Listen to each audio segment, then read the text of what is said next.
Hello dear student, आप सभी का स्वागत है अपने यूट्यूब चैनल डियर प्रतीक क्लासेज में। हम लोग देखिए एक सूचना लेकर के उपस्थित हैं आपके बीच में। जैसे कि लगातार हम लोग कई बार आपके बीच में चर्चा कर चुके थे और एक बार पुनः इस चर्चा को दावे के साथ लेकर के आपके बीच में उपस्थित है कि आप सभी लोग अपनी तैयारी को जबरदस्त बना लीजिए, कमर को कस लीजिए भैया। जैसे कि आप सभी को पता है कि आप सभी का जो सिपाही का पेपर था, जुलाई में घोषित हो सकती है सिपाही भर्ती की परीक्षा तिथि। ठीक है, जैसे जो पेपर की डेट 6 महीने में कराने के लिए जो निर्णय लिया गया था भैया, उसका 6 महीने जुलाई में कंप्लीट हो जाएगा और भर्ती बोर्ड 6 महीने के अंदर कराने का जो निर्णय लिया था, कराने की पूर्ण तैयारी में है। आप देख सकते हैं लोकसभा का चुनाव भी हो चुका है डियर। लोकसभा के चुनाव के बाद अब उत्तर प्रदेश के 43 लाख युवा एक बार फिर से यूपी भर्ती जो है भर्ती परीक्षा को लेकर बेचैन है और भर्ती जो है पुलिस भर्ती एवं प्रोन्नति बोर्ड के नोटिफिकेशन का बेसब्री से इंतजार कर रहे हैं। तो आप सभी लोग इसको अच्छे से समझ रहे हैं। लोकसभा चुनाव के बाद जो है जो भी निर्णय आए हैं उसके बाद जो बच्चे हैं वो कितने भैया 43 लाख जो युवा है वो बेसब्री से इंतजार कर रहे हैं कि पेपर कब होगा। और उधर गृह विभाग के सूत्रों के मुताबिक 60,244 कांस्टेबल भर्ती की पुनः परीक्षा की तारीखों का जल्द ही ऐलान हो जाएगा। तो हम लोग कहते हैं जल्द ही ऐलान होने का मतलब क्या है कि 6 महीने जो भर्ती बोर्ड ने वादा किया था उसके 6 महीने भी कंप्लीट होने वाले हैं डियर जुलाई में। तो इसलिए हम आपको लगातार जो है पूरी संस्था की तरफ से एक बात आपको लगातार बताई जा रही है कि जुलाई में आपका जो है परीक्षा जो है कराने की पूरी तैयारी में है बोर्ड। इसी प्रकार आगे आप देख सकते हैं कि जो पेपर लीक हुआ था 60,244 जो है कांस्टेबल के लिए परीक्षा कराई गई थी। परीक्षा में उत्तर प्रदेश सहित अन्य राज्यों के कुल 43 लाख अभ्यर्थी ने हिस्सा लिया था, लेकिन परीक्षा का प्रश्न पत्र लीक हो जाने के बाद सरकार को परीक्षा रद्द करते हुए आने वाले 6 माह के भीतर दोबारा परीक्षा कराने का निर्णय लेना पड़ा था। ऐसे में अब बोर्ड जुलाई में लिखित परीक्षा कराने की तैयारी में है डियर। तो जैसे कि आप सभी को पता है अपनी तैयारी को पूर्ण बेहतर बनाना जो है आप प्रारंभ कर दीजिए, शुरुआत कर दीजिए, क्योंकि भर्ती बोर्ड जो है जुलाई में पूर्ण तैयारी में है जो है परीक्षा कराने की। ठीक है, चलिए देखते हैं आगे की जानकारी। पंकज सर क्या कहना चाहते हैं? सर जी क्या कहना चाहेंगे?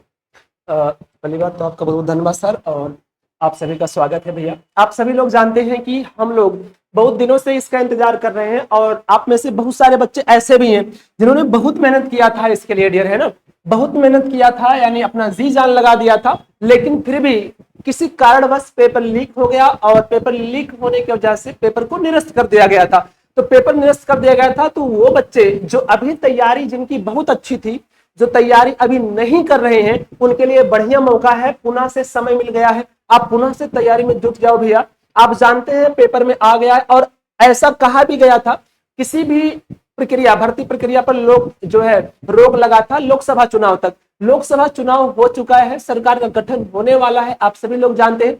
इसकी तुरंत बाद यहाँ पर बात कही दी गई है। आप यहाँ पर देख सकते हैं कहा गया 60,244 कांस्टेबल भर्ती की पुनः परीक्षा की तारीखों का जल्द ऐलान किया जा सकता है, ऐसा आप जानते हैं। गृह मंत्रालय से ये सूचना आई है और आप जानते हैं जुलाई में घोषित हो सकती है ये सिपाही की परीक्षा की तिथि। तो आप सभी लोग यहाँ पर एक बात को समझ सकते हैं। आपको पता है पेपर आपका हुआ था 17-18 फरवरी को, ठीक है, फरवरी को हुआ था। फरवरी में होने के बाद आपका पेपर लीक हो गया था और लीक होने के बाद पेपर क्या हो गया भैया, निरस्त कर दिया गया। क्या कर दिया गया? निरस्त कर दिया गया। आप जानते हैं पद कुल कितने थे? आप सभी को पता है भैया, आप सभी को पता है 60,000। आप जानते हैं क्या था? 60,244 पद थे। कितने पद थे?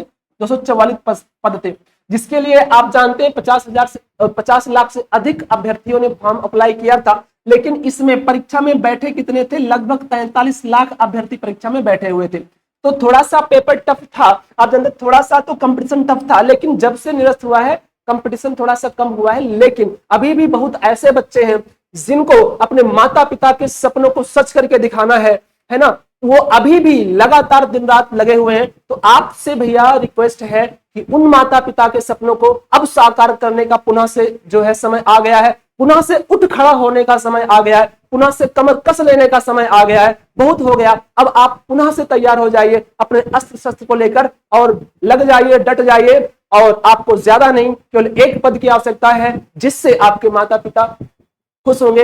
आप उनके माथे पर तिलक लगाइए, है ना, काली मत पोतिए, ठीक है। तो माता पिता के लिए, अपने सपने के लिए नहीं, जो भी करना होता है माता पिता के सपने के लिए करना होता है। वही एक आपके सबसे बड़े क्या है, मोटिवेशन है। अगर आपके सामने आपके माता पिता हैं तो सबसे बड़े मोटिवेशन है, ठीक है भैया।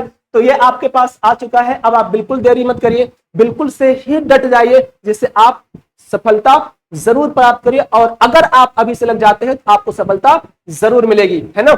बड़ा इंतजार जो है इसने करवाया, ये जो परीक्षा तिथि, सिपाही परीक्षा तिथि, इसके लिए आप लोग बड़े बेसब्री से इंतजार कर रहे थे।